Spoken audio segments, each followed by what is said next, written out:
we have to rework our system. We have to change our system. Otherwise, I have my own apprehension about what will happen in the days to come. Corruption, maladministration has increased so much that a stage has come when the people who are in the helm of affairs are today admitting the existence of the fact of maladministration and corruption.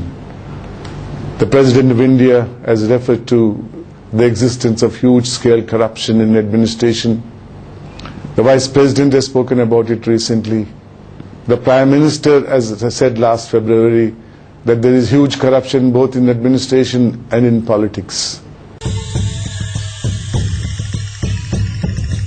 India should take care of the underprivileged who are not able to come up in life. We should take care of the educated who should go on research and contribute something what is not existing. Imitating what is available is not sufficient. Western countries, mainly the US and other European countries, has an advantage because they have contributed much on research and research and research. And something new, what they can contribute to the society or the world. So India should focus more on research and produce a lot of scientists.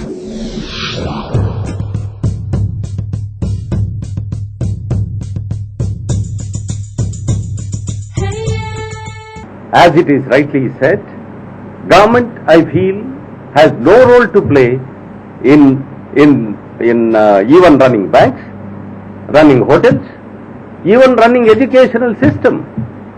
They will have to govern. The example, the classical definition of government is govern. They should not be running buses. You take any example where the government has put its field in, they have failed miserably. There we have lost. In any sector of industry, any sector of education, any sector of management, they have failed. So you give it to a private sector and govern it properly, collect the taxes and do your job. The President of India has declared this decade as a decade of innovation. The 3M company have defined innovation in a very simple algebraic equation. Innovation is creativity plus action. Government has enough resources and the government is wasting those resources, to say it bluntly. If you see the budget of 2010-11, the plan expenditure is 3,73,000 crores of rupees and the non-plan expenditure is 7,35,000 crores of rupees. Double the plan expenditure. Yeah, the non-plan expenditure. To just meet the top-heavy management bureaucracy. What an amount of waste we are making. Now, even after more than 6 decades of planned economic development in the country, it is unfortunate that hardly 13% of the population of the age group of 18 to 23 is going for higher education today. This technically we call it the gross enrollment ratio. Now, if the gross enrollment ratio for India is just 13%, if you see the same thing for the global average is around 23%. And even in countries like China, it is around 20%. In USA, it is around 80% plus. In Canada also it is the same thing. In UK, it is around 55%. And therefore, it is essential that if you are dreaming of a developed India, we need invest in higher education. We need take higher education very seriously, and we need to discuss the various issues concerning the higher education in the country.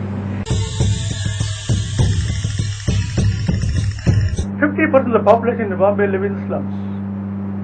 It's a contradiction. And we have in Bombay a person spending 200 crores rupees for his house. Whereas 50% of the people in Bombay sit here living in the slums. These contradictions are very large in India, and unfortunately, we have no answer. The whole world today is looking at talented manpower in India. So even we find in our own field that many foreign universities are trying to reach out to us. They want to have the faculty exchanges, they want to have the student exchanges, they want to introduce twinning programs, or they want to attract our students to those countries. We have to create a well-balanced economy of capitalism as well as a support structure for the weaker industries or the people living in the rural areas. So in this way we could solve migration and the capitalism could finance the growth of the infrastructure in the urban areas. So two different line of thought has to be introduced in this country. I'm convinced that Tulunad over here in Mangalore, we have possibly the oldest and possibly the rarest remnant of civilization, which dates back to, I'm sure, maybe like 10,000 years before Christ, which I think is phenomenal. Okay. You know, with all these educational institutions, this happening engineering and medical colleges and all these hep cats who come and study over here and who get their degrees, and then you have a lot of sea, coastal food. I thought it was a little like Goa, but when I came here I found that it is not so. It's a very traditional kind of society. So once you take out the business center outside Mangalore and create all infrastructure, the visiting, what's called foreigner, nationals or anybody, you should have the requisite sports facility, for example, a cricket stadium, volleyball stadium, or a good golf course. Everything should be provided.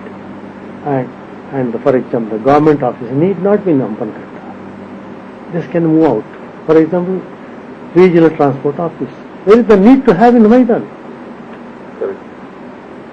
A person who is approaching regional transport office with the vehicle, can he not move 5-6 kilometers away? I can understand. Deputy Commissioner, the Superintendent of Police, it should be people from all quarters should be able to reach as fast as possible. The rest of the office need not be. So we have to have a master plan, which I have been noticing whenever I go abroad.